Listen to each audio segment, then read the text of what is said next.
ورحمته. وليت شعري يا سيدي وإلهي ومولاي تسلط النار على وجوه خرت لعظمتك ساجدة، وعلى ألسن نطقت بتوحيدك صادقة وبشكرك مادها، وعلى قلوب اعترفت بإلهيتك محققة، وعلى زمائر حوت من العلم بك حتى صارت خاشعة، وعلى جوارح سعت إلى أوثان تعبدك طاية وأشارت باستغفارك مذعنة. ما هكذا الظن بك ولا أخبرنا بفضلك أنك يا كريم يا ربي، وأنت تعلم ضعفي عن قليل من بلاء الدنيا وعقوباتها وما يجري فيها من المكاره على أهلها، على أن ذلك بلاء ومكروه قليل مكثوه يسير بقاؤه قصير مدته، فكيف احتمال بلاء الآخرة وجليل وقوع المكاره فيها وهو بلاء تطول مدته ويدوم مقامه ولا يخفف عن أهله، لأنه لا يكون إلا عن غضبك وانتقامك وسخطك، وهذا ما لا تقوم له السماوات والأرض. يا سيدي فكيف لي وأنا عبدك الضعيف الذليل الحقير المسكين المستقيم. يا إلهي وربي وسيدي ومولاي، لأي الأمور إليك أشكو ولما منها أضج، وأبكي ليليم العذاب وشدة أمل طول البلاء ومدته. فلئن صيرتني للعقوبات مع أعدائك وجمعت بيني وبين أهل بلائك وفرقت بيني وبين أحبائك وأوليائك، فهبني يا إلهي وسيدي ومولاي وربي. صبرت على عذابك فكيف أصبر على فراقك، وهبني صبرت على حر نارك فكيف أصبر عن النظر إلى كرامتك، أم كيف أسكن في النار ورجاء عفوك. فبعزتك يا سيدي ومولاي أقسم صادقا لئن تركتني ناطقا لأضجن إليك بين أهلها ضجيج الآملين، ولأصرخن إليك صراخ المستصرخين، ولأبكين عليك بكاء الفاقدين، ولأنادينك إن كنت يا ولي المؤمنين، يا غاية آمال العارفين، يا غياث المستغيثين، يا حبيب قلوب الصادقين، ويا إله العالمين. أفتراك سبحانك يا إلهي وبحمدك تسمع فيها صوت عبد مسلم سجن فيها بمخالفته، وذاك تعم عذابها بمعصيته، وحبس بين أطباقها بجرمه وجريرته، وهو يضج إليك ضجيجا مؤمل لرحمتك ويناديك بلسان أهل توحيدك ويتوسل إليك بربوبيتك.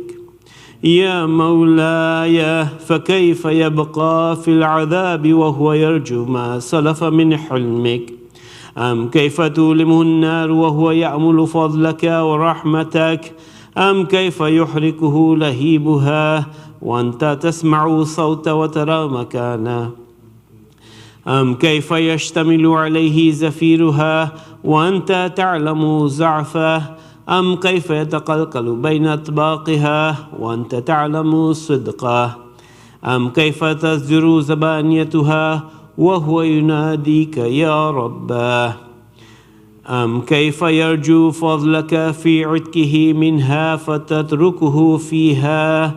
هيهات ما ذلك الظن بك ولا المعروف من فضلك، ولا مشبه لما عاملت به الموحدين من برك وإحسانك، فباليقين يقتل لولا ما حكمت به من تعذيب جاحديك، وقضيت به من إخلاد معانديك لجعلت النهار كلها بردا وسلاما، وما كان لأحد فيها مقرا ولا مقاما، لكنك تقدست أسماؤك أقسمت أن تملها من الكافرين من الجنة والناس أجمعين، وأن تخلد فيها المعاندين، وأن تجل ثناؤك قلت مبتدئا وتتولت بالإنعام متكرما، أفمن كان مؤمنا كمن كان فاسقا لا يستوون.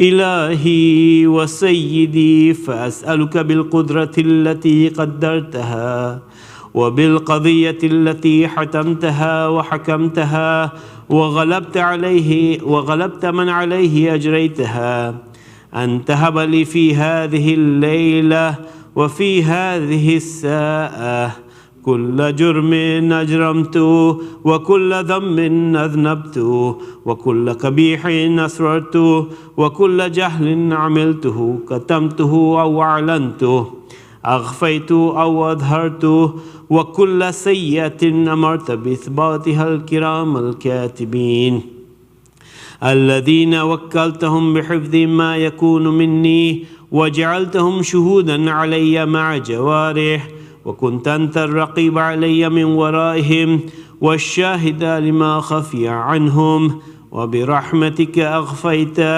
وبفضلك سترت، وأن توفر حظي من كل خير أنزلته أو إحسان فضلته أو بر نشرته أو رزق بسطته أو ذنب تغفره أو خطأ تستره. يا ربي يا ربي يا رب، يا إلهي وسيدي ومولاي ومالك رقي، يا من بيده ناصيتي، يا عليما بذري ومسكنتي، يا خبيرا بفقري وفاكتي. يا ربي يا ربي يا رب، أسألك بحقك وقدسك وعظم صفاتك وأسمائك أن تجعل أوقاتي من الليل والنهار بذكرك مأمورة، وبخدمتك موصولة، وأعمالي عندك مقبولة، حتى تكون أعمالي أوراد كلها وردا واحدا، وحالي في خدمتك صرمدا. يا سيدي، يا من عليه معولي، يا من إليه شكوت أحوالي. يا ربي يا ربي يا رب، قوي على خدمتك جوارحي، واشدد على العزيمة جواني، وهب لي الجد في خشيتك والدوام في الاتصال بخدمتك، حتى أسرح إليك في ميادين السابقين، وأسرع إليك في المبادرين، واشتاق إلى قربك في المشتاقين، وأدنو منك دنو المخلصين، وأخافك مخافة الموقنين، واجتمع في جوارك مع المؤمنين. اللهم ومن أرادني بسوء فارد، ومن كادني فكد، واجعلني من أحسن عبيدك نصيبا عندك، وأقربهم منزلة منك، وخصهم ذلفة لديك، فإنه لا ينال ذلك إلا بفضلك، وجد لي بجودك، واعطف علي بمجدك، واحفظني برحمتك، واجعل لساني بذكرك لهجا، وقلبي بحبك متيما، ومن علي بحسن إجابتك، وأكلني أثرتي، واغفر ذلتي، فإنك قضيت على عبادك بعبادتك، وأمرتهم بدعائك، وضمنت لهم الإجابة. فإليك يا ربي نصبت وجهي، وإليك يا ربي مددت يدي، فبعزتك استجب لي دعائي، وبلغني منايا، ولا تقطع من فضلك رجائي، واكفني شر الجن والإنس من أعدائي. يا سريع الرضا اغفر لمن لا يملك إلا الدعاء فإنك فعال لما تشاء. يا من اسمه دواء وذكره شفاء وتعته غنى ارحم من رأس ماله الرجاء وسلاحه البقاء. يا سابغ النعم يا دافع النقام يا نور المستوحشين في الظلم يا عالما لا يعلم صل على محمد وآل محمد وافعل بي ما أنت أهله. وصلى الله على رسوله والأئمة الميامين من آله وسلم تسليما كثيرا. اللهم صل على محمد وآل. رحم الله من قرأ الفاتحة.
أعوذ بالله من الشيطان الرجيم. بسم الله الرحمن الرحيم.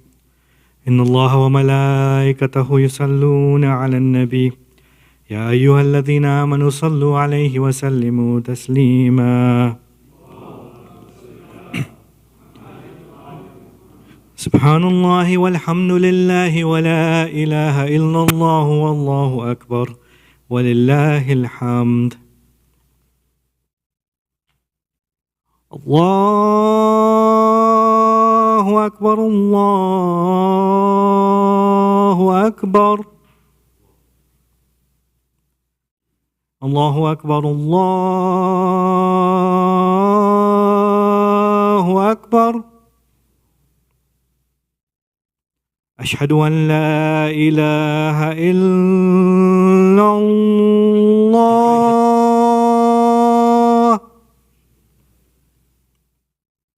أشهد أن لا إله إلا الله.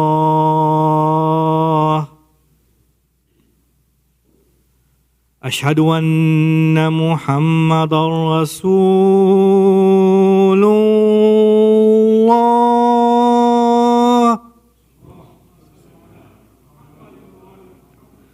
أشهد أن محمدًا رسول الله.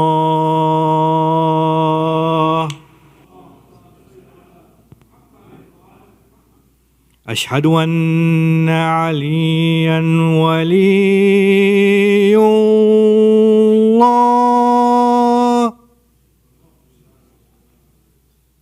أشهد أن عليًا حجة الله.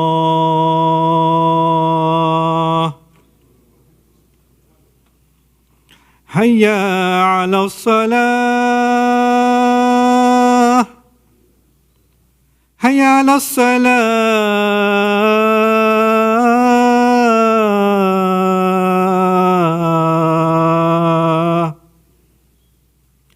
حي على الفلاح.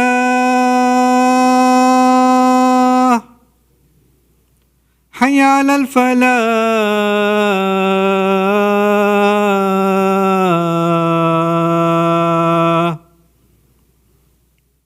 حي على خير العمل. حي على خير العمل. الله أكبر الله أكبر. لا إله إلا الله. لا إله إلا الله. وصلى الله على سيدنا ونبينا محمد وآله وسلم.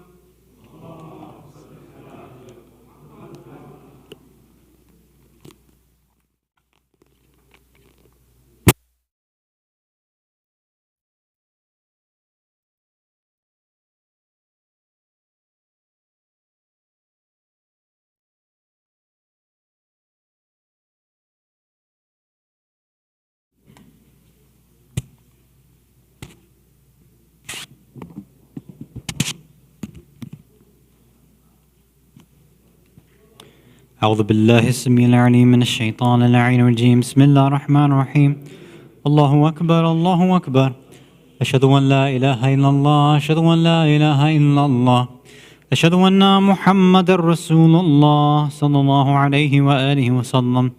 أشهد أن محمد رسول الله صلى الله عليه وآله وسلم وأن عليا ولي الله عليه الصلاة والسلام. حي على الصلاة حي على الصلاة حي على الفلاح حي على الفلاح. حي على خير نعما حي على خير نعما. قد قامت الصلاة قد قامت الصلاة. الله أكبر الله أكبر. لا إله إلا الله. استغفر الله من كل ذنب وأتوب عليه إنه كان. الله أكبر. أعوذ بالله من الشيطان الرجيم. بسم الله الرحمن الرحيم. الحمد لله رب العالمين الرحمن الرحيم مالك يوم الدين. إياك نعبد وإياك نستعين اهدنا الصراط المستقيم صراط الذين أنعمت عليهم غير المغضوب عليهم ولا الضالين. بسم الله الرحمن الرحيم. إنا أعطيناك الكوثر فصل لربك وانحر إن شانئك هو الأبتر. الله أكبر. سبحان ربي العظيم وبحمده. اللهم صل على محمد وآل محمد. سمع له لمن حمده. الله أكبر. سبحان ربي الأعلى وبحمده. اللهم صل على محمد وآل محمد. الله أكبر. أستغفر الله ربي وأتوب إليه. الله أكبر. سبحان ربي الأعلى وبحمده. اللهم صل على محمد وآل محمد. الله أكبر. بحول الله وقوته أقوم وأقعد وأركع وأسجد. بسم الله الرحمن الرحيم. الحمد لله رب العالمين الرحمن الرحيم مالك يوم الدين إياك نعبد وإياك نستعين اهدنا الصراط المستقيم صراط الذين أنعمت عليهم غير المغضوب عليهم ولا الضالين. بسم الله الرحمن الرحيم. قل هو الله أحد الله الصمد لم يلد ولم يولد ولم يكن له كفوا أحد كذلك الله ربنا. الله أكبر. اللهم صل على محمد وآل محمد وعجل فرجهم. رب اغفر لي ولوالدي وللمؤمنين يوم يقوم الحساب. رب ارحمهما كما ربياني صغيرا. اللهم صل على محمد وآل محمد وعجل فرجهم. الله أكبر. سبحان ربي العظيم وبحمده. اللهم صل على محمد وآل محمد. سمع له لمن حمد. الله أكبر. سبحان ربي الأعلى وبحمده. اللهم صل على محمد وآل محمد. الله أكبر. أستغفر الله ربي وأتوب إليه. الله أكبر. سبحان ربي الأعلى وبحمده. اللهم صل على محمد وآل محمد. الله أكبر. الحمد لله كما هو أهله. أشهد أن لا إله إلا الله وحده لا شريك له وأشهد أن محمدا عبده ورسوله. اللهم صل على محمد وآل محمد. بحول الله وقوته أقوم وأقعد وأركع وأسجد. سبحان الله والحمد لله ولا إله إلا الله. سبحان الله والحمد لله ولا إله إلا الله. الله أكبر. سبحان الله والحمد لله ولا إله إلا الله. أستغفر الله من كل ذنب وأتوب إليه. الله أكبر. سبحان ربي العظيم وبحمده. اللهم صل على محمد وآل محمد وعجل فرجهم.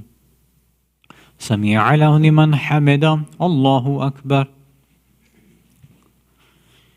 سبحان ربي الأعلى وبحمده. اللهم صل على محمد وآل محمد. الله أكبر. أستغفر الله ربي وأتوب إليه. الله أكبر.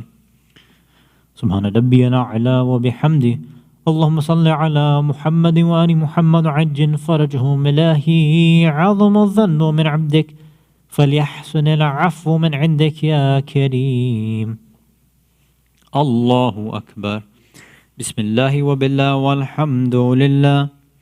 أشهد أن لا إله إلا الله وحده لا شريك له وأشهد أن محمدا عبده ورسوله.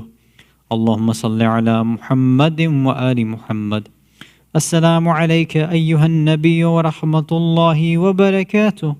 السلام علينا وعلى عباد الله الصالحين.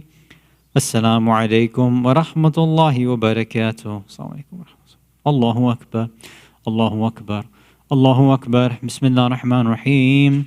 إن الله وملائكته يصلون على النبي يا أيها الذين آمنوا صلوا عليه وسلموا تسليما.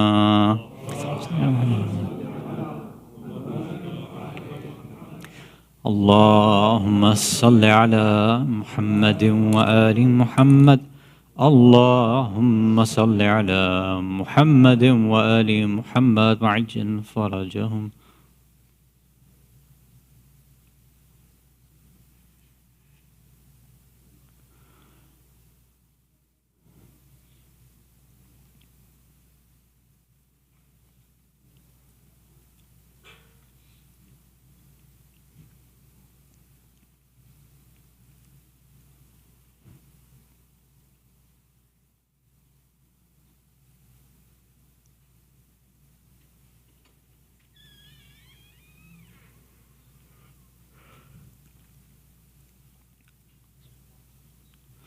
لا إله إلا الله. أعوذ بالله من الشيطان الرجيم. بسم الله الرحمن الرحيم. أستغفر الله الذي لا إله إلا هو الحي القيوم ذو الجلال والإكرام وأتوب إليه. أستغفر الله الذي لا إله إلا هو الحي القيوم ذو الجلال والإكرام وأتوب إليه. أستغفر الله الذي لا إله إلا هو الحي القيوم ذو الجلال والإكرام وأتوب إليه. اللهم صل.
أعوذ بالله السميع العليم من الشيطان اللعين الرجيم. بسم الله الرحمن الرحيم. الله أكبر الله أكبر. أشهد أن لا إله إلا الله. أشهد أن لا إله إلا الله. أشهد أن محمد رسول الله صلى الله عليه وآله وسلم. أشهد أن محمد رسول الله صلى الله عليه وآله وسلم وأن عليا حجة الله عليه الصلاة والسلام. حي على الصلاة حي على الصلاة حي على الفلاح حي على الفلاح حي على خير العمل حي على خير العمل. قد قامت الصلاة قد قامت الصلاة. الله أكبر الله أكبر. لا إله إلا الله. أستغفر الله من كل ذنب وأتوب إليه إنه كان توابا. الله أكبر. أعوذ بالله من الشيطان الرجيم. بسم الله الرحمن الرحيم. الحمد لله رب العالمين الرحمن الرحيم مالك يوم الدين. إياك نعبد وإياك نستعين. اهدنا الصراط المستقيم صراط الذين أنعمت عليهم غير المغضوب عليهم ولا الضالين. بسم الله الرحمن الرحيم. والعصر إن الإنسان لفي خسر إلا الذين آمنوا وعملوا الصالحات وتواصوا بالحق وتواصوا بالصبر. الله أكبر. سبحان ربي العظيم وبحمده. اللهم صل على محمد وآل محمد. سمع له لمن حمده. الله أكبر. سبحان ربي الأعلى وبحمده. اللهم صل على محمد وآل محمد. الله أكبر. أستغفر الله ربي وأتوب إليه. الله أكبر. سبحان ربي الأعلى وبحمده. اللهم صل على محمد وآل محمد. الله أكبر. بحول الله وقوته أقوم وأقعد وأركع وأسجد. بسم الله الرحمن الرحيم. الحمد لله رب العالمين الرحمن الرحيم مالك يوم الدين. إياك نعبد وإياك نستعين. اهدنا الصراط المستقيم صراط الذين أنعمت عليهم غير المغضوب عليهم ولا الضالين. بسم الله الرحمن الرحيم. قل هو الله أحد الله الصمد لم يلد ولم يولد ولم يكن له كفوا أحد. كذلك الله ربنا. الله أكبر. اللهم صل على محمد وآل محمد وعجل فرجهم. اللهم عجل لوليك الفرج والعافية والنصر واجعلنا من خير أعوانه وأنصاره وشيعائه والمستشهدين بين يديه. اللهم صل على محمد وآل محمد وعجل فرجهم. الله أكبر. سبحان ربي العظيم وبحمده. اللهم صل على محمد وآل محمد. سمع له لمن حمد. الله أكبر. سبحان ربي الأعلى وبحمده. اللهم صل على محمد وآل محمد. الله أكبر. أستغفر الله ربي وأتوب إليه. الله أكبر. سبحان ربي الأعلى وبحمده. اللهم صل على محمد وآل محمد. الله أكبر. الحمد لله. أشهد أن لا إله إلا الله وحده لا شريك له وأشهد أن محمدا عبده ورسوله. اللهم صل على محمد وآل محمد. بحول الله وقوته أقوم وأقعد وأركع وأسجد. سبحان الله والحمد لله.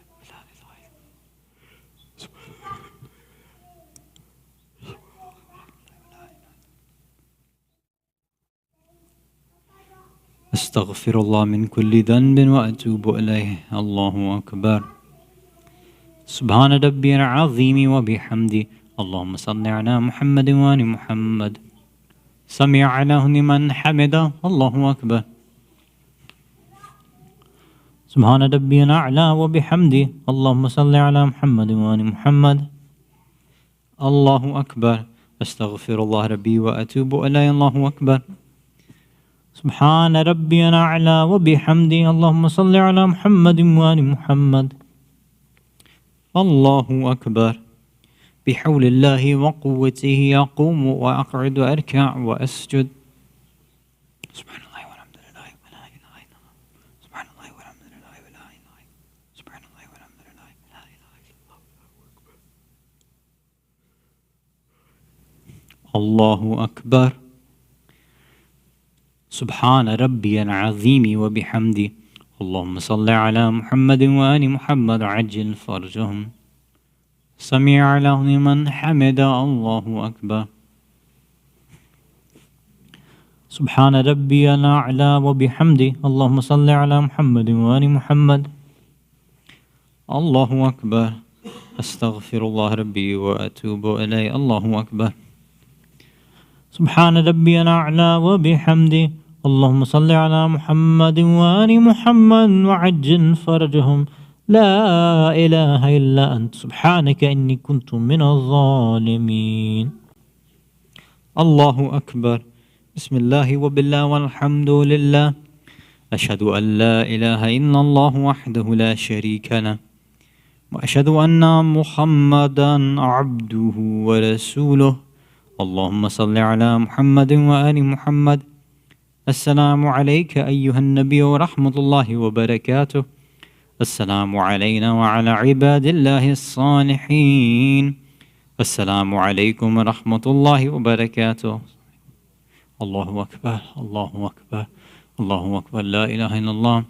بسم الله الرحمن الرحيم. إن الله وملائكته يصلون على النبي يا أيها الذين آمنوا صلوا عليه وسلموا تسليما.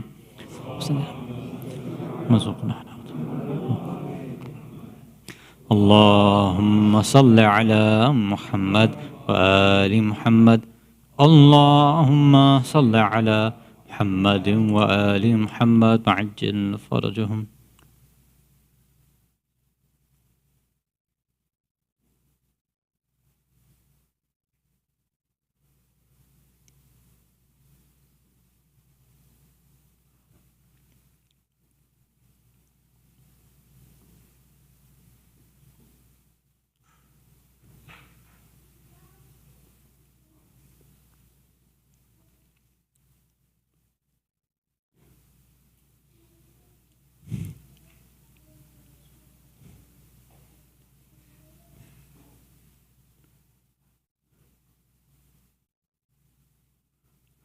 لا إله إلا الله.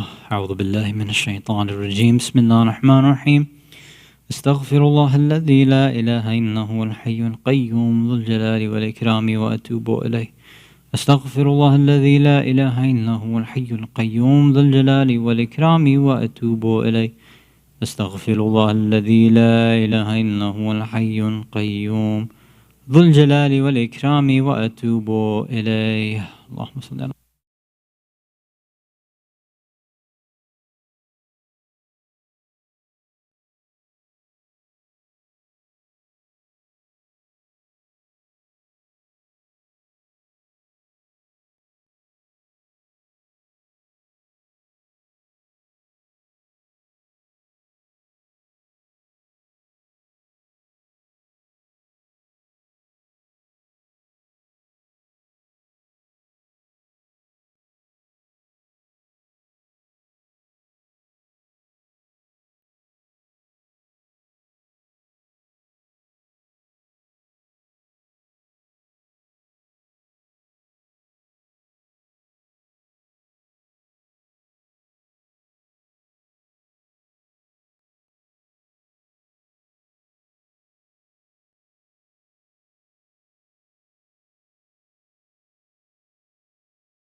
Bismillahir Rahmanir Rahim.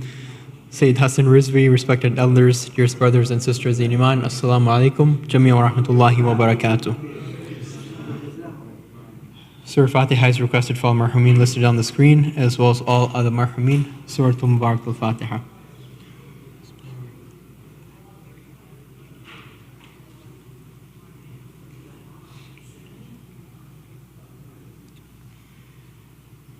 Dua Shifai Mariz is requested for all those in need here and elsewhere, as well as those listed on the screen.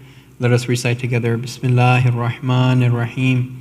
أَمَّن يُجِيبُ الْمُضْطَرَّ إِذَا دَعَاهُ وَيَكْشِفُ السُّوءَ أَمَّن يُجِيبُ الْمُضْطَرَّ إِذَا دَعَاهُ وَيَكْشِفُ السُّوءَ أَمَّن يُجِيبُ الْمُضْطَرَّ إِذَا دَعَاهُ وَيَكْشِفُ السُّوءَ أَمَّن يُجِيبُ الْمُضْطَرَّ إِذَا دَعَاهُ وَيَكْشِفُ السُّوءَ أَمَّن يُجِيبُ الْمُضْطَرَّ إِذَا دَعَاهُ وَيَكْشِفُ السُّوءَ. Ya Allah.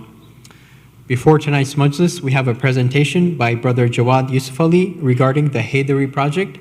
Let us invite him forward with the Nari Salawat.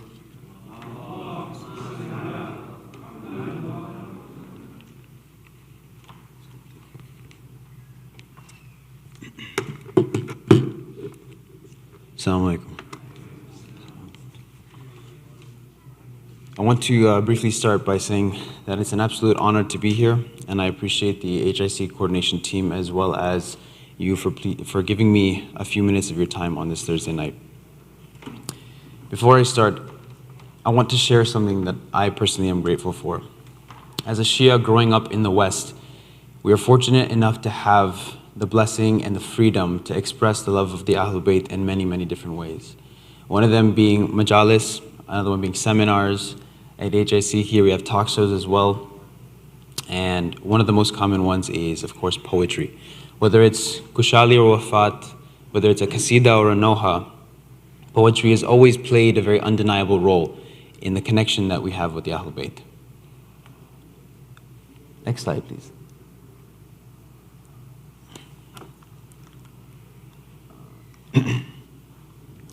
Imam Jafar Sadiq says in Kamil Ziyarat, whoever recites one verse of a poem about Sayyid al-Shuhada and cries or even tries to cry will be rewarded with paradise.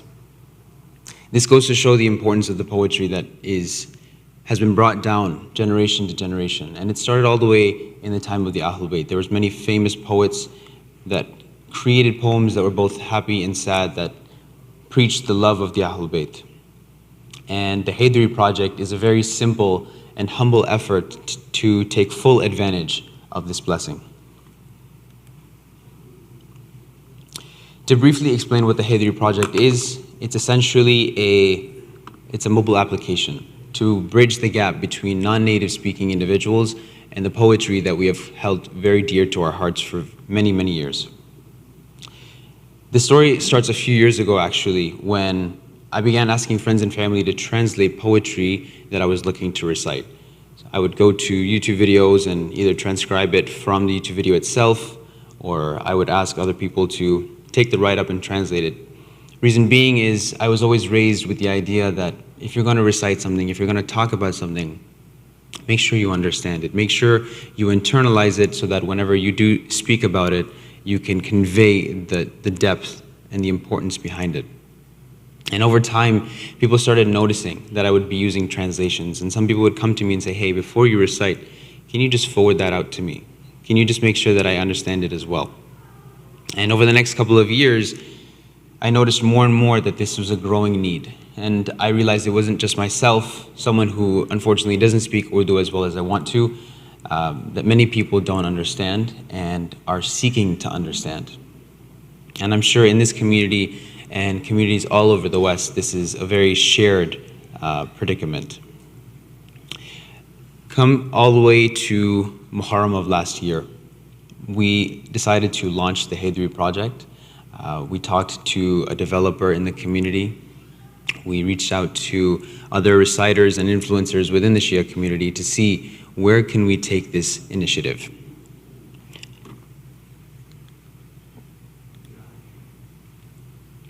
Speaking briefly about the team, this project would be absolutely nowhere if it were not for the dedicated individuals who have put in time and effort to create this mobile application.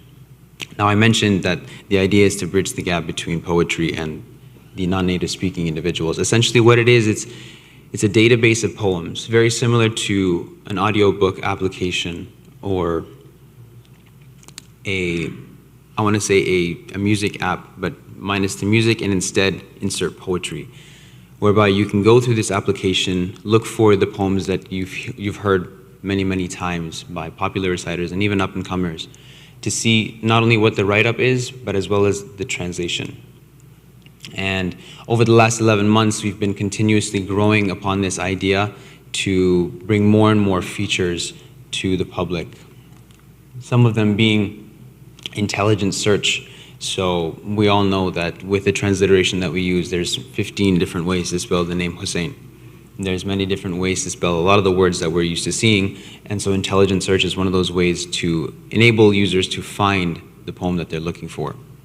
And among many others, poem drop. If we were in a crowd like this and I was to recite something, I would be able to send a notification to the crowd to let everyone join in and follow along. Offline poems is another good one, thinking about those individuals who are going for ziyarat, for hajj, even if they're just traveling on a road trip and they want to have access to poems. Again, the idea behind this app is to just bridge that gap, to give people an opportunity to access those poems that they couldn't before in one convenient mobile application. Speaking a little bit about the overhead of it all. The Haydari Project is a completely not-for-profit organization, and we operate solely for the love of the Ahlul Bayt and for the pleasure of Allah, to again continue this blessing that we've been given. I inshallah hope that one day that my children and my friends' children and all of their progeny afterwards can enjoy poetry that we have, because as we know, our mother tongues are slowly going away, especially given the fact that we live in the West. And so, inshallah, with the help of the Ahlul Bayt, with your support, with your downloads, with your feedback, we can continue to grow this application, and truly, with a little bit of time and effort, we can create a solution that will last for generations to come. My contact is on the screen right now, and you're more than welcome to approach me afterwards. But my email is there, jawad@thehaydariyproject.com. If you have any questions, any feedback of any sort, please feel free to reach out, and I'd be happy to have a quick chat. And before I leave you all, there's a quick QR code on the screen. You're more than welcome to pull out your phones, take a quick screenshot of it, and it'll take you to the download page of the app. Again, thank you very much for your time. I appreciate you all taking a few minutes to understand what the Haydari Project is all about. And again, please feel free to message me, and if you have any questions, I'd be happy to take that. Assalamu alaikum wa rahmatullahi wa barakatuh.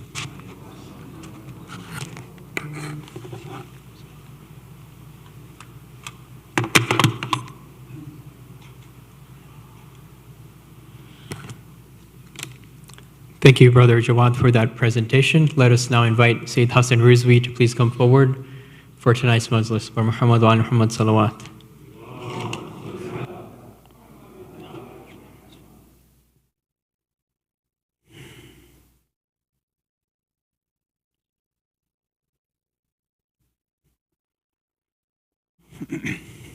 رحم الله من قرأ الفاتحة بعد الصلوات. صل على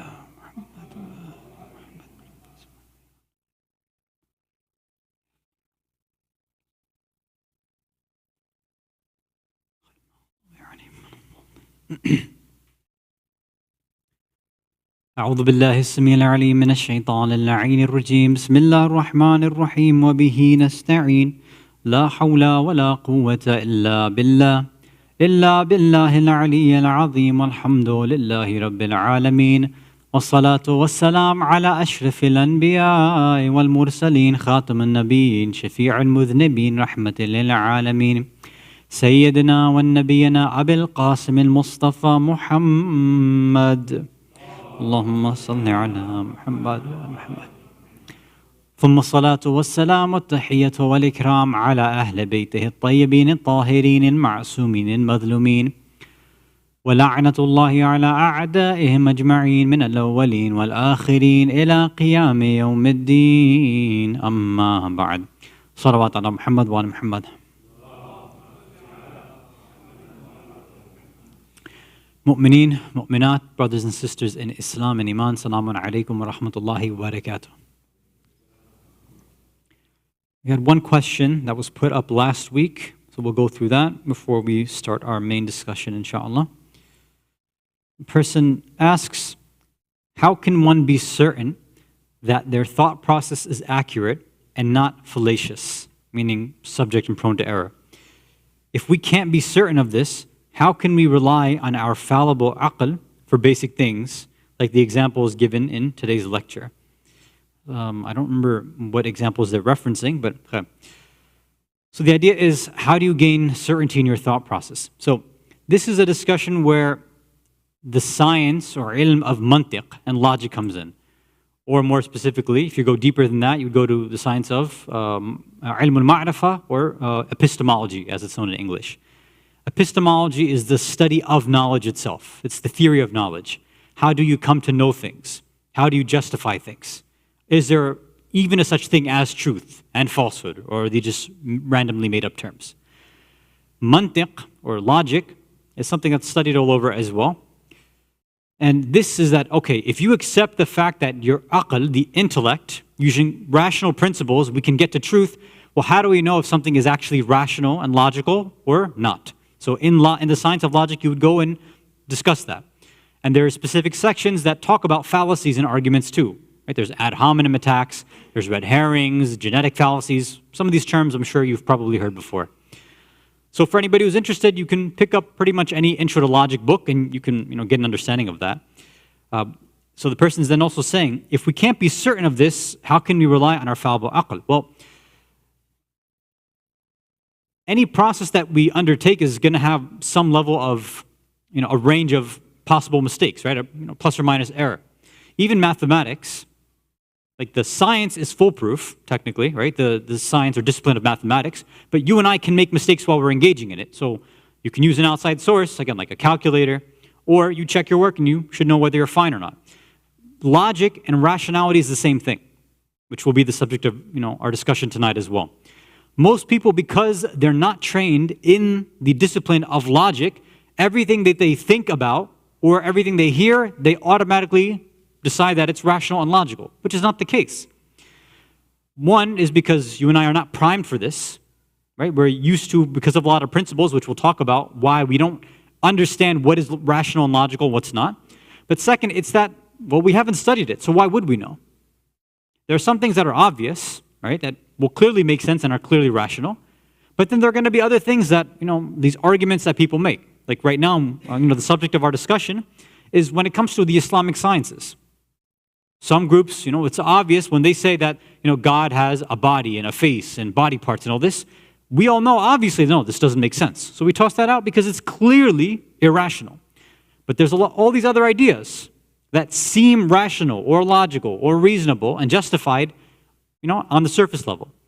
But after a little bit more examination and thinking, or especially if it's scrutinized by somebody who's studied properly, then you see, no, these arguments actually, they're not supported at all, and there's no substantiation whatsoever. But a lot of us can't pick that stuff out right away. So we can rely on it. Now, if you want more details about how do you actually engage in logical discussions, what is epistemology, how do you actually check your own thoughts to see if they go through, some of the stuff we'll mention tonight. More details, we can discuss that at another time, inshallah. And that's it. So, salawat ala Muhammad wa ala Muhammad.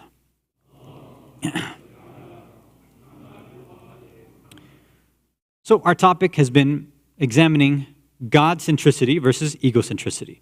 How do we actually make sure that God is our main source and we're oriented towards Him, and not instead our ego, our own desires, our own opinions about things? We've been looking at the different proofs of these sort of modern, progressive, existential movements in Islam to see whether they have any validity or credibility. We've looked in the Quran first. We said there's nothing there. And in fact, the Quran seems to speak against all this stuff. We looked in the riwayat. Again, we didn't see anything. And likewise, we saw that the riwayat, the Ahlul Bayt, are speaking against using your own ideas and opinions on trying to figure out or assume you think to know what God wants, especially when it comes to laws. Last week we said, okay, let's go to the main arguments that they offer, which is rational or philosophical arguments. And we summarize quickly what that means. Now their points are this, is that number one, the intellect takes precedence over everything else, including the Quran and Hadith. We said, okay, is this valid or not? And we said, look, in some places, yeah, this could be valid. And we gave the example.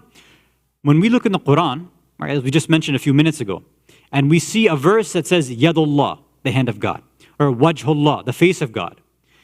This, the literal meaning means that God should have a hand or a face. But because our intellects, rational principles tell us it's impossible for an immaterial being to have body parts, we say, okay, that's impossible. It can't be this meaning. It can't be a physical body part, so it's got to be something else. So that was our intellect coming and explaining and doing tafsir of the Quran, if you want to put it that way. So over there we said, okay, that's fine. Or we gave another example. We said, if you ever come across a riwayah or a hadith, and it said something clearly irrational, like 1 + 1 = 5. Okay, over there you can toss it out as well, right? Or we've had a hadith that said, like, for example, that God can and will place the Ahlul Bayt in hellfire and Shaitan in heaven. Na'udhu billah. Like, okay, this is obviously irrational too.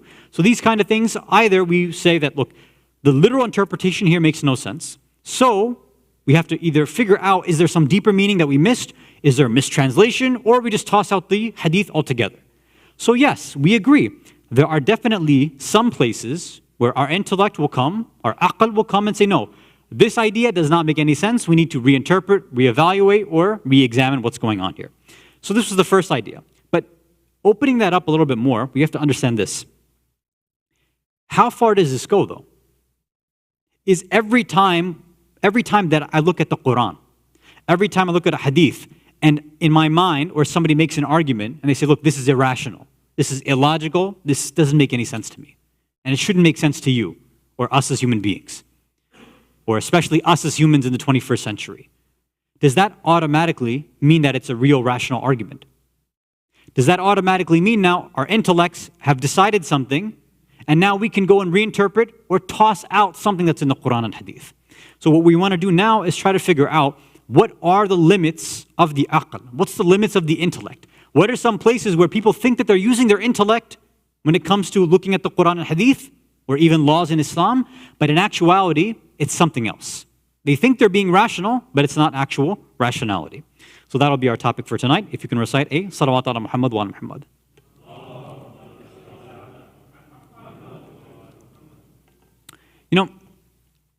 People, the ones who like talking to me at least, or even if they don't like talking to me, they at least like to critique me, which is fine. So they'll come and, they'll challenge certain ideas that, maybe I presented, or maybe just in general, ideas in Islam, okay?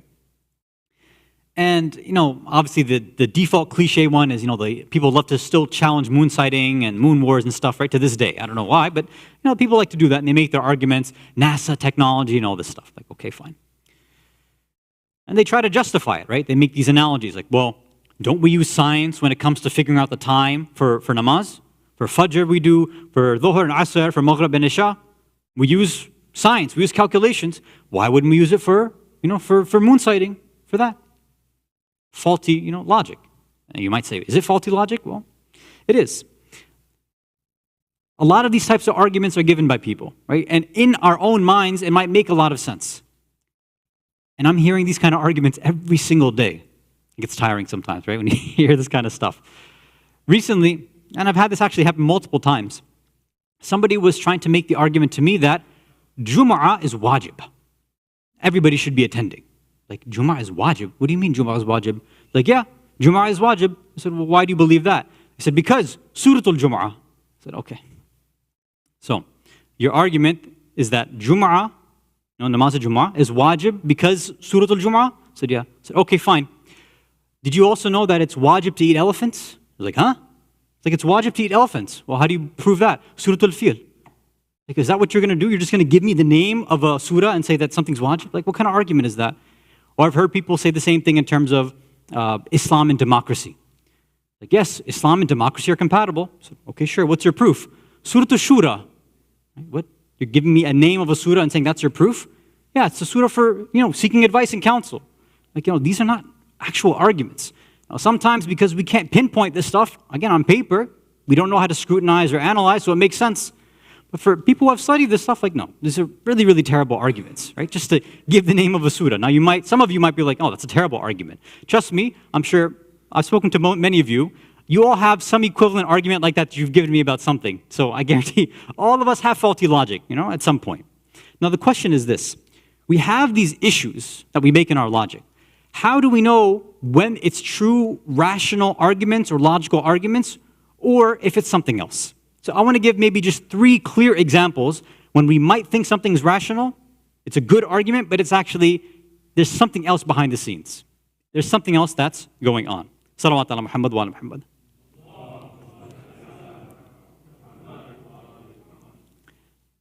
A lot of times when somebody's giving an argument, they're trying to make their case for something, the way they describe it is, besides something being rational or logical, they'll say, doesn't this make sense? Isn't this common sense to us? Isn't it obvious or isn't it intuitive? They'll use these kind of phrases. And, we use that a lot too. Right? It's common sense that, X, Y, Z. Right? I'll give one example. So a lot of people, if I were to ask you, are you allowed to wear red in Muharram when you're coming to a majlis? A lot of you might say, it's common sense. It's obvious you can't wear red. You're not allowed to do that. Even though there's no fiqh ruling, right? But culturally, it's become a part of us where we think that it's so obvious to everybody, where it's common sense. So much so that when you have individuals from other cultures or communities or converts and reverts who come in and who are not accustomed to our culture, they come in doing this, and then people jump on them like hawks, right? Like vultures. Like, okay, this is not the way that you should be speaking to individuals. But a lot of times we have this idea of this common shared knowledge, which we automatically think that just because we believe in it together as a community, as a family, as a society, as a country, whatever, it automatically makes it rational and logical. And it automatically is the right thing to do, and it's the moral thing to do. But it's not always the case. And I would say the majority of the time it's not the case like this. And the Quran, seems to indicate this as well. If you look at Surah Al-An'am, Surah 6, Ayah 116. Bismillah ar-Rahman ar-Rahim. وَإِن تُطِعْ أَكْثَرَ مِنْ فِي الْأَرْضِ يُضِلُّكَ عَنْ سَبِيلِ اللَّهِ. If you obey most of the people on earth, they'll lead you away from Allah. We're not a democratic religion. We're not this idea where, the majority believes in one thing, so we're going to go and follow that too. The Quran multiple times calls this out. That no, truth is not with the majority. And it's never been in history. It's a historical principle. The truth always seems to be in the minority. And I think I've mentioned this before as well. Even within the minority, meaning, let's say Muslims, right, like in this country. Even within that minority, us followers of Ahlul Bayt are a minority within a minority. And then if you look within that, among Shias as well, practicing Shias, meaning practicing, I'm using the term practicing in terms of Orthodox, conservative, traditional Shiism. Even that is a minority within a minority within a minority, right? It's, I think maybe 40% of Muslims in general are actual practicing, right? The majority don't practice, right? This is the argument they use for why, I'm going to go off on a tangent here, but for Ms. Marvel, why they decided to give that character, not to put her in a hijab, is the Muslim writers who wrote that character said, well, the majority of Muslim women don't observe hijab, that's why we didn't put hijab on this character. Right? So technically, they're justified in why they're doing it. Whether it's correct or not is different. So in sociology, or in politics, or in philosophy as well, or modern philosophy, this whole idea is known as the democratic or social theory of morality, which in layman's terms is what? Is if the majority of people believe in something, that's what makes it correct. Or I think the easiest way for us to understand it's Wikipedia truth. If the majority of people believe something is right or correct or the good thing to do, then this theory says, yes, that's what makes it right. That's what makes it good. That's what makes it moral. And that's what makes it intellectual and rational. But I think if you look at just a few examples in history, and even some right now, we would know that, look, how is this even going to work out? Well, let's go back, some years. If we were to go back, right, in this country, right, some odd years, where the majority had this idea, which they believed was scientifically and rationally justified, that black people are inferior. Right? This was the majority belief. If you were in that time and you went against that, you were the minority. So, it's common sense. We all know that blacks are inferior. This was the belief then. And then, of course, they changed their minds later on. Or if you were to, go into another part of the world, right? Germany, World War II era, right? That area, and a lot of European nations, they went the other way. They said, okay, well, instead of saying blacks are inferior, we'll go the other way. We'll just say whites are superior, or Aryan specifically. That was the majority opinion, right? And Germany, with that majority opinion, took off and, had some tough times, in the 40s, right? And the world went pretty crazy then. But there was the majority then. Does that automatically make it true? Or let's go right now with another moral question. Right now, if you were to ask the majority of people in any Western nation, even if you were to ask Muslims who grew up or who have grown up here in this country, if you ask them if they would ever get married to their cousin, the immediate reaction is probably them dry heaving and vomiting right away. Right? They're like, cousin marriages? That's disgusting. Right? They consider it incest, right? Now, most of us know that in the East, it's still a normal thing. It's not viewed as something disgusting or strange. But you see, if somebody's barometer is just the majority of people, like, okay, well, what are you going to do over here? You've got one part of the world, which happens to be the white European part of the world, interestingly enough, that says, no, this stuff is gross, it's disgusting, it's wrong, it's immoral. And then a whole other part of the world says, no, it's fine, there's nothing wrong with it whatsoever. So which morality are you going to take? If your theory of truth is that, it's common sense, well, whose common sense? In this part of the world, common sense might say one thing. If you go to somewhere else, common sense will say something else. How can that determine what's true? And as we said before, if something is truly rational, if it's actually logical, there should be no debate and argument whatsoever. Meaning, nobody can argue that 1 + 1 = 2. Nobody can argue that, right? It's based on simple principles. Nobody can say that. They can go against that. But with something like this, like cousin marriages, or inferiority or superiority of race and things like that, because now things are changing there, or fluidity, gender fluidity, or abortion. Any hot topic thing that we have right now, everybody has their own opinion. Even now, is there such thing as common sense? I don't think it's possible. Yeah, if you limit your scope and who you're looking at, maybe you might be able to get something. But then that means that truth can't be absolute anymore. There is no right and wrong at that point, because you're selecting a specific group of individuals. So this theory is not actual rationality. It's not actually being logical. You're just saying, I'm taking a certain pool of individuals. I'm saying that whatever they believe happens to be true, and I'm ignoring everybody else that happens to exist in the world or in another society. This is clearly not going to be a rational or logical way of approaching the truth. So this is the first way we mistake it. Salawat ala Muhammad wa ala Muhammad.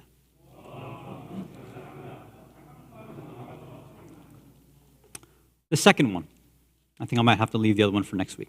The second one is this. So, when, let's say the kids, my kids, they ask for chocolate. Most of you usually don't give sugar often. We don't carry it in the house. But yeah, once in a while, like on a Jummah or something, all right, we say, okay, fine, you can have a sugary treat today, no problem.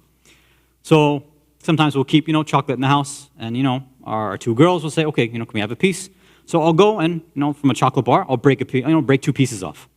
And normally, because I don't have the power to break them like exactly as equivalent pieces, one ends up usually a little bit bigger than the other.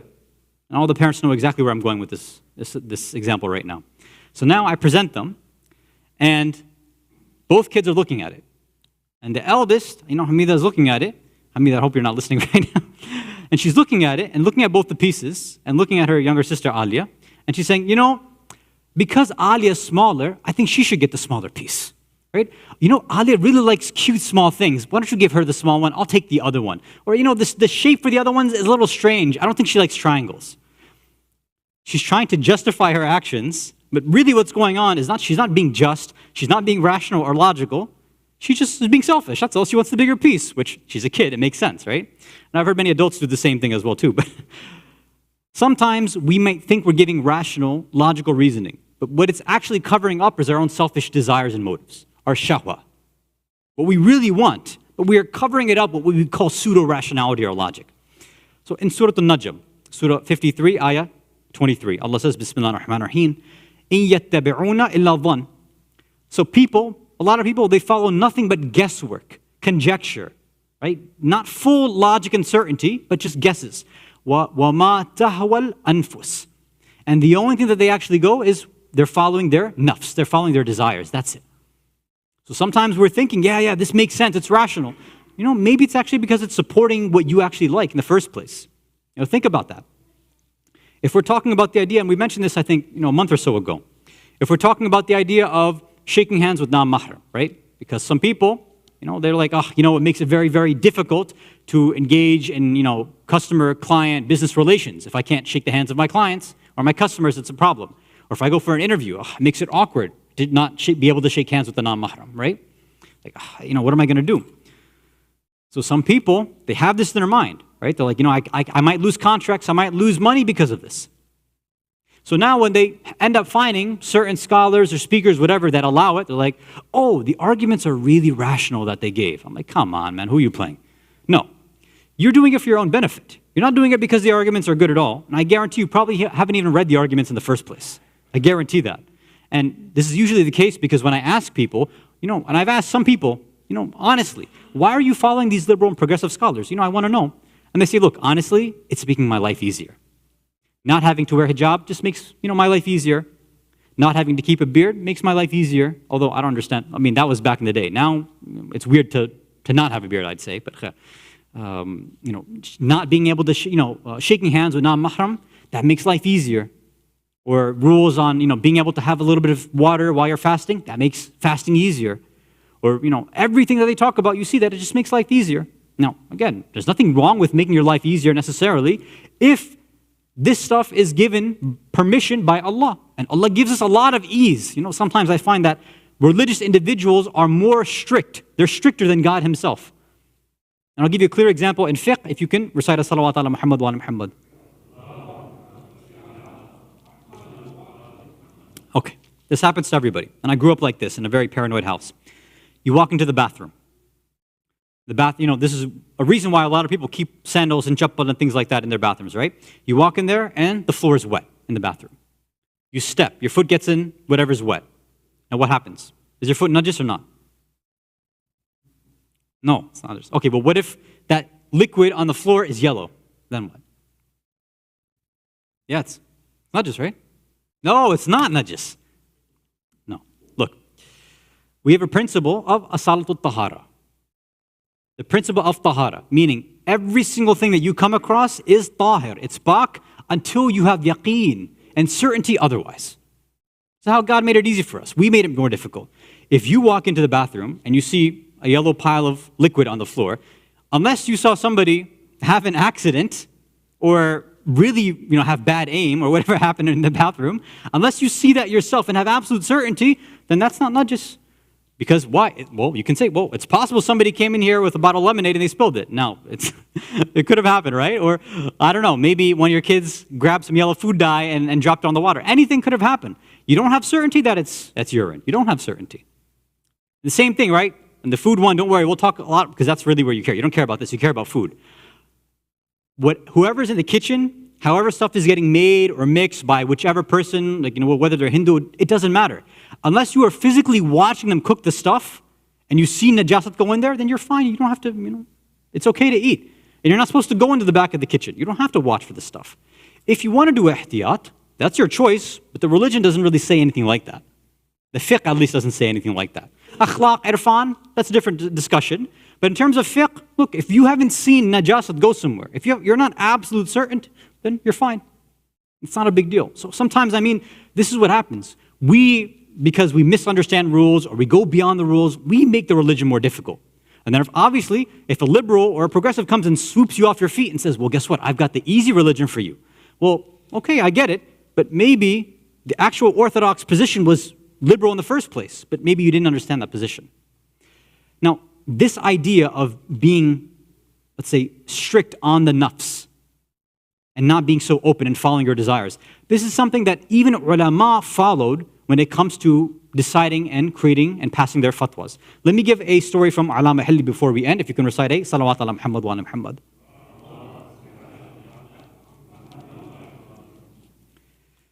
You see, it's easy for us, you and I, right? It's tough. Sometimes we don't know when our desires are in the mix or not. We we can deceive ourselves very easily and say, no, I'm being rational. When in honesty, no, we have a foot in the game. We're going to get some benefit out of it. That's why we're like, now this is what's the best decision to make, or this is what Islam really says. Right? But we're fooling ourselves there. But ulama who have worked on their nafs, they've done tazkiyat al-nafs. They know what their ego is. These desires don't affect them like this. So Allama Hilli, right, rahmatullah alayh, famous scholar. So during his time, there is this famous opinion. It was well known that if something najis drops into a well, right, because back then everybody was using wells, right? So if something najis, like a dead animal or blood or whatever, goes into a well, then it is wajib to get rid of that najasat. And sometimes it was a very difficult process to get rid of that najasat. This was the majority opinion. This was what you would call orthodox at that point. Everybody believed in that, all the scholars. If something najis goes into your well, you got to get rid of it, and you got to clean that well right away. It's wajib to do so. So, okay. Now, Allama Hilli, right, he's a mujtahid himself. He has a well in his house. So, it just so happened one day, najasat fell in his well.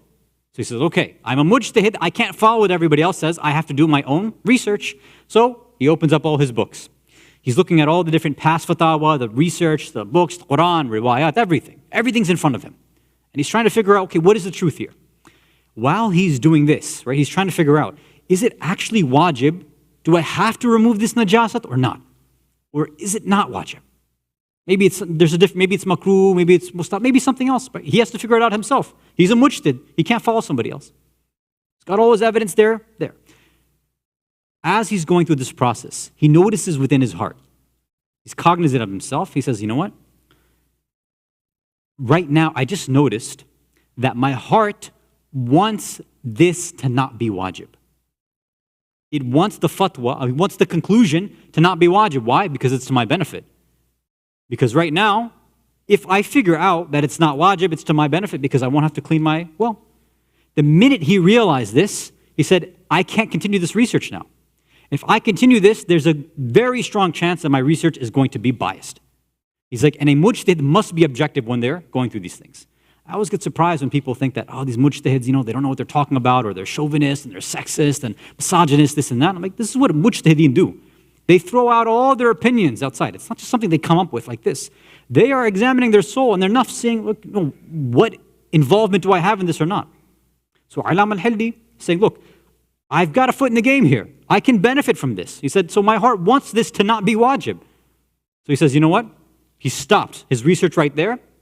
He ordered, the people in his house, he said, go close off the well. Just cut it off completely. So they would have to, in those days, to stop a well, you have to, pour not concrete. You have to pour dirt and whatever in it, and then shut it off. Like, nail it down, put some wood over it, and that's it. It would never be usable again. He said, I need to cut this off completely so that I don't have any benefit left in me. That way I can go back to the books and figure out if, objectively, if this is wajib or not. And after that was done, his well was closed off. He goes back to the books, and he just so happened that, okay, it actually isn't wajib. It was this kind of brand new fatwa. Nobody else had figured it out before. He was the first one of his time to say, no, it's mustahab to remove these things. Now, I know well water stuff doesn't really interest any of you. We don't have this kind of stuff.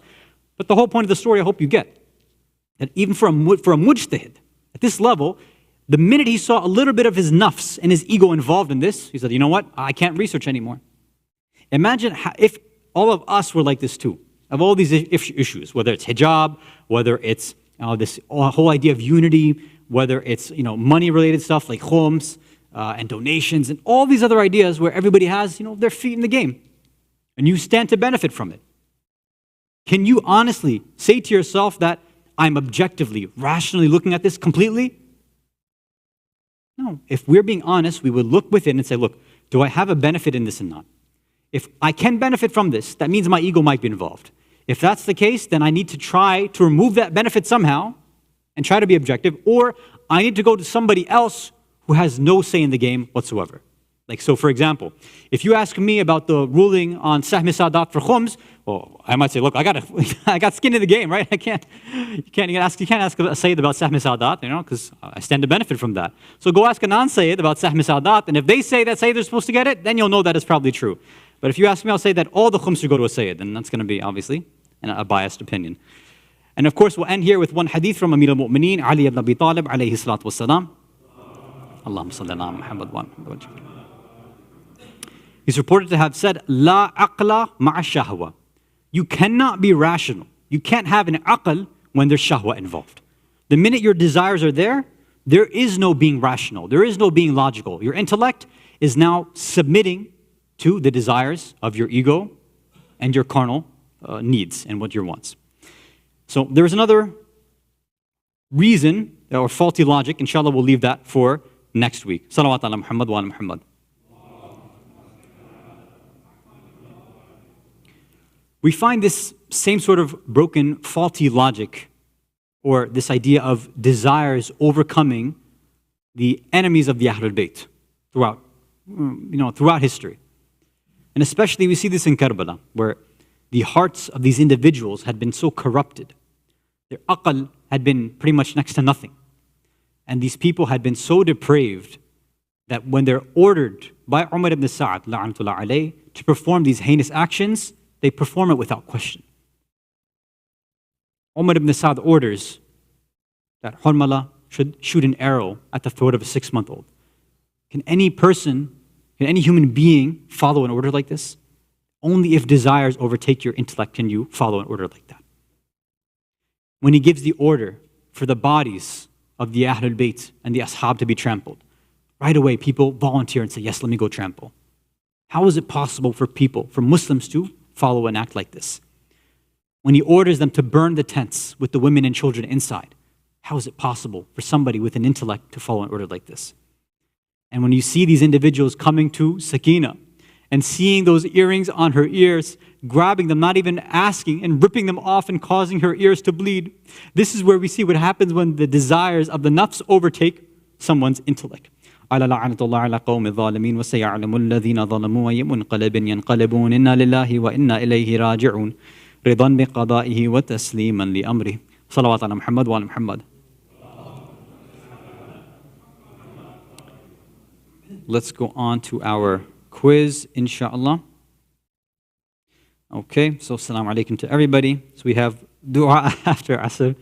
So you put the diacritic mark after the you and dua, but not before the ain or the a in asr. So you should have a little bit of consistency and coherence in the way you're going to transliterate, if you can, please. Thank you. Hello, Ra'is, RJ, SSPM, Abbas, KSI 313, with the smiley face, PMSS, yellow liquid, Sakina, no one, Sabah, Mikhail, or Michael, whatever way you want, right? All 3 options are cool, right? Close the way. Now see, you guys are getting more creative with your names. I like this. This is good. DOG, Haydari. The Haydari Project, I'm assuming? Yeah? Free advertising, there you go. Doctor Strange, very good. So free advertising for both the Haydari Project and Doctor Strange the movie. Although I wouldn't recommend it. It was a terrible movie. Yeah. The episode of What If was much better than the actual movie Multiverse of Madness. It was really bad. Jum'ah Mubarak. Okay, I think we've bookworm. All right, I think we've got more than enough. Let's get started, inshallah. Best Neti? Yeah, I doubt that. Okay. According to Ayat al-Sistani, hafidhahullah, what is the ruling on hunting animals? Is it always haram, always allowed? Haram if only for sport, pleasure, or fun, or allowed if you will eat the meat? What could the ruling be here? And I had to look it up because somebody asked. So I also thought incorrectly about this too. Again, I said according to Ayat al-Sistani. So, yeah, it's a minority. According to Ayat al-Sistani, it is always allowed. Whether you decide to go, it's like you need to eat, hunt for food, whether you do it for sport, play, he allows it. Right? Other Maraji do not allow sport and play. It's called Sayyid al-Lahwi. They do not allow it. Sayyid Sistani, interestingly enough, does. See? Sometimes he's liberal too, if you want to use these random terms. Whatever that means. Okay, next question. True or false? Logic should be used to help us understand the Quran and Ahadith. Logic should be used to help us understand the Quran and Ahadith.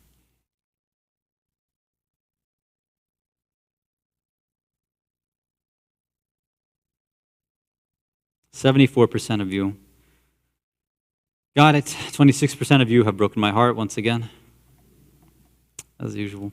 Okay. Oh, no comment. Number 3. Rasulullah sallallahu alayhi wa sallam is reported to have said, we the prophets have been ordered to speak to people according to their what? Iman, actions, intellects, or all of the above. The hadith is, Inna ma'ashir al-anbiya qud umirna an nukallim lin-nas ala qadri, according to the capacity of their intellects, which you did not use, 52% of you. Too bad. This is a terrible quiz today. This is a very bad quiz. Oh, man. I think your desires are overtaking this. Okay. Typewriter is the longest word that can be typed using only the first row on a QWERTY keyboard. False or true? What is the longest word?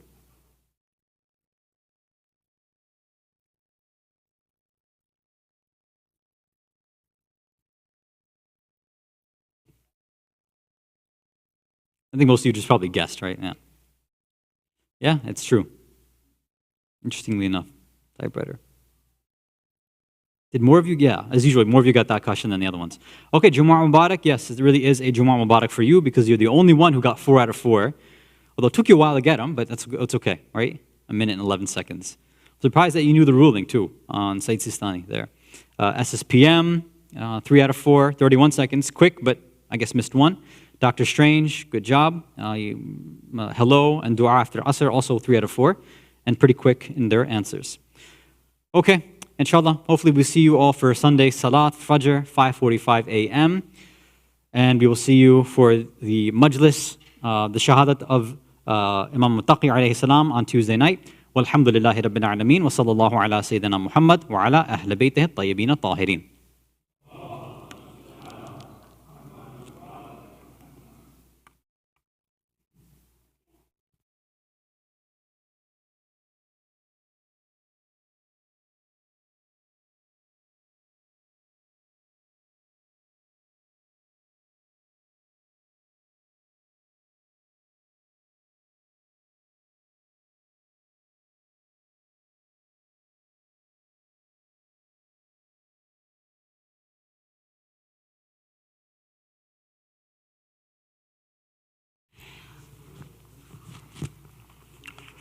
بسم الله الرحمن الرحيم اللهم صل على محمد وآل محمد السلام عليك يا أبا عبد الله السلام عليك يا وارث آدم صفوة الله السلام عليك يا وارث نوح النبي الله السلام عليك يا وارث إبراهيم خليل الله السلام عليك يا وارث موسى كليم الله السلام عليك يا وارث عيسى روح الله السلام عليك يا وارث محمد حبيب الله السلام عليك يا وارث أمير المؤمنين عليه السلام ولي الله السلام عليك يا ابن محمد المصطفى السلام عليك يا ابن علي المرتضى السلام عليك يا ابن فاطمة الزهراء السلام عليك يا ابن خديجة الكبرى السلام عليك يا ثار الله وابن ثاره والوتر الموتور أشهد أنك قد أقمت الصلاة وآتيت الزكاة وأمرت بالمعروف ونحيت عن المنكر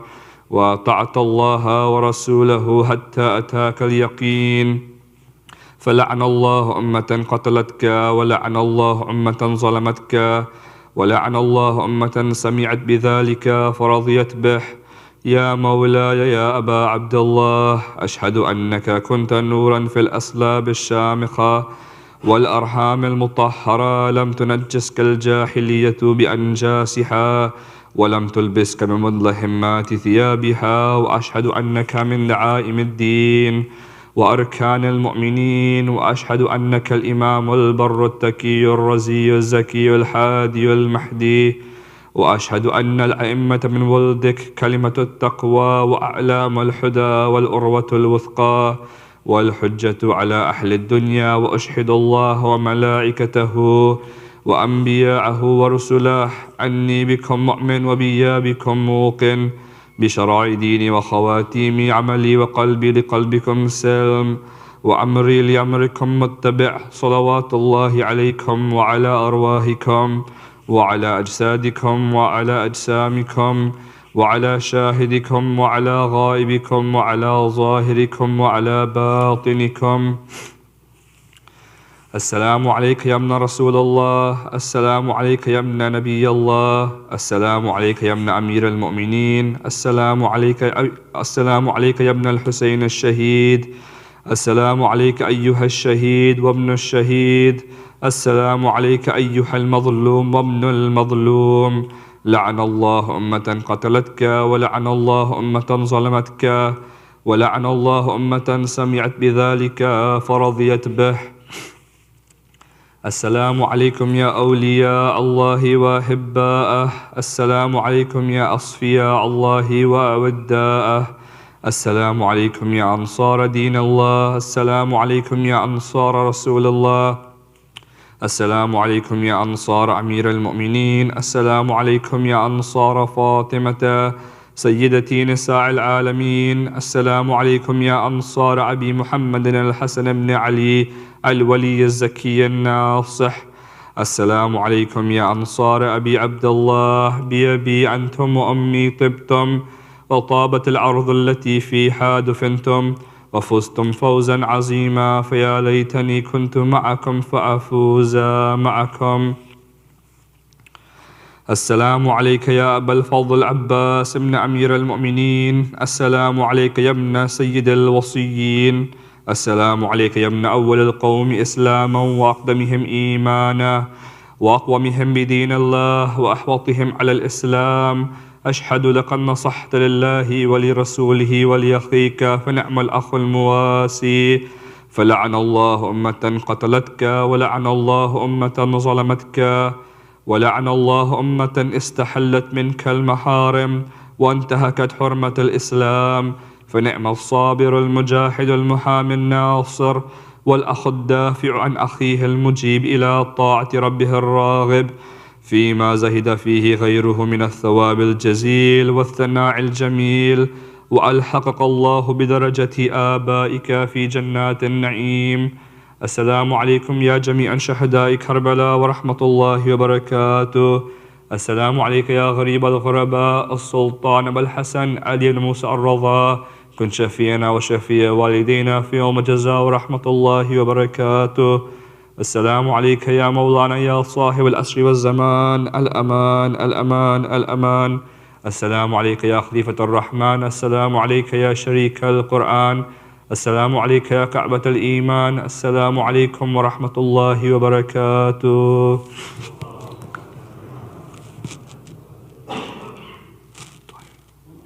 ما قل لوليك الحجة ابن الحسن صلواتك عليه وعلى آبائه في هذه الساعة وفي كل الساعة وليا وحافظا وقائدا وناصرا ودليلا وعينا، حتى تسكنه أرضك توعا وتمتعه فيها طويلا برحمتك يا أرحم الراحمين.